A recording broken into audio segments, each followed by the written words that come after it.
विभाग में अच्छा, स्वास्थ्य देखिए कोरोना काल के समय में पूर्व जी, उस रिपोर्ट को हम पढ़ते हैं और उसके बाद जरूर मीडिया बंधुओं के माध्यम से हम अपने विचार प्रकट करेंगे। अच्छा, इतना तो कह सकते हैं कि जो स्वास्थ्य व्यवस्था है झारखंड में, देखिए लचर है, ये कह सकते हैं, इसलिए कह सकते हैं कि शायद प्रत्येक दिन हम कम से कम 3 से 4-5 जो सिविल सर्जन को मुख्यमंत्री गंभीर बीमारी योजना का अनुशंसा करके भेजते हैं, और जिनमें कुछ का काम होता है, कुछ का काम रुक जाता है, और कई विधानसभाओं के हम भेजते हैं। तो इसलिए इस विषय से हम परिचित हैं कि स्वास्थ्य की व्यवस्था है वो लचर है।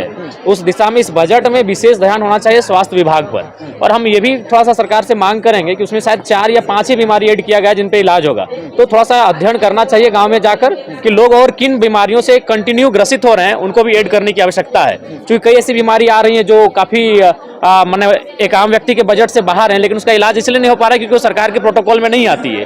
तो इसलिए बीमारियों की जो संख्या है उसे भी बढ़ाने की आवश्यकता है, और विशेषकर जो मुख्यमंत्री गंभीर योजना की जो राशि है जो जिला में जमा होती है उसमें भी भारी पैकेज देने की आवश्यकता है।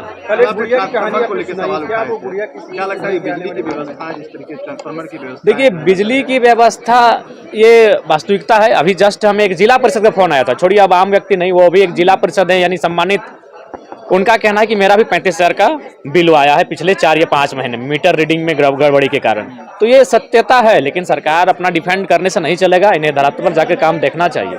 बिजली बिल माफ नहीं हुआ जो सरकार कहती है। जी, बिजली बिल मान के चलिए 2 यूनिट जो उन्होंने कहा था 200 यूनिट, उसके बाद पहला बात मीटर रीडिंग में अगर प्रॉब्लम होगा तो फिर बहुत असुविधा हो रही है। और आप मान के चलिए, मैंने बहुत सारे पदाधिकारियों से भी कहा, जैसे जेई हो गया, बिजली विभाग के एसडीओ, हमने कहा कि आपका फाइन मारने का पैमाना क्या है। अगर आप फाइन कर रहे हैं, अगर कोई दोषी है, आपको लगता है कि अगर अवैध कनेक्शन है, तो उसे कम से कम 5-7 हज़ार रुपये फाइन मारिए ताकि वो फाइन देने में उसका असमर्थ ना हो। लेकिन आप 40-50 रुपये फाइन मारेंगे तो आप फाइन मारने का आधार क्या है? तो उन्होंने मैंने उसके बाद बात करने से इनकार कर दिया कि नहीं, ये विभाग ही जानता है। हाँ, वो बालू का बिल्कुल बालू का ही गढ़ है, क्योंकि बड़ाकर नदी है, एक तरफ दामोदर नदी है और उसी के बीच हम आते हैं। निसंदेह बालू का कंडीशन ये है कि अगर कोई आदमी नया ट्रैक्टर लेता है तो देखिए, हमको 2 दोस्त हमें फोन किए हैं कि विधायक जी हम ट्रैक्टर ले रहे हैं तो थोड़ा थाना को देख लीजिएगा ना। बोले कहा है ना, हम बालू के लिए ट्रैक्टर ले रहे हैं। और ट्रैक्टर लेने से पहले अपनी पत्नी को भेज दें बेचारे कि जैन थोड़ा विधायक जी को थोड़ा कन्विंस कर लीजिएगा, बहुत सख्त है विधायक जी, तो थोड़ा सपोर्ट कर देंगे थाना उना में। तो हम बोले देखिए, इसमें आप लोग को खुद देखना होगा, और ये सच्चाई है। अगर आप किसी थाना को मैनेज नहीं करते हैं तो अगला दिन रेड हो जाता है। मतलब आप भी मान रहे हैं कि थाना को मैनेज किया जाता है? हाँ, थाना को मैनेज किया जाएगा। अगर आप नहीं मैनेज करते हैं तो अगला दिन आपकी गाड़ी सीज हो जाएगी।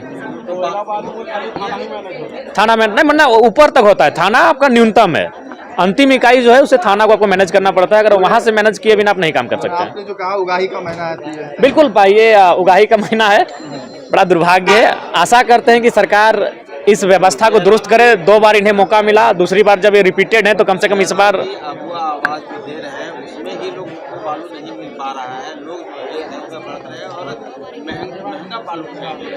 जी बिल्कुल, चूंकि अबुआ आवास में काफ़ी दुविधा उत्पन्न होती है बालू को लेकर, चूंकि ये मैनेज का जो सिस्टम चला है उस मैनेज के सिस्टम के कारण लोगों को काफ़ी समस्या है। धन्यवाद फिर।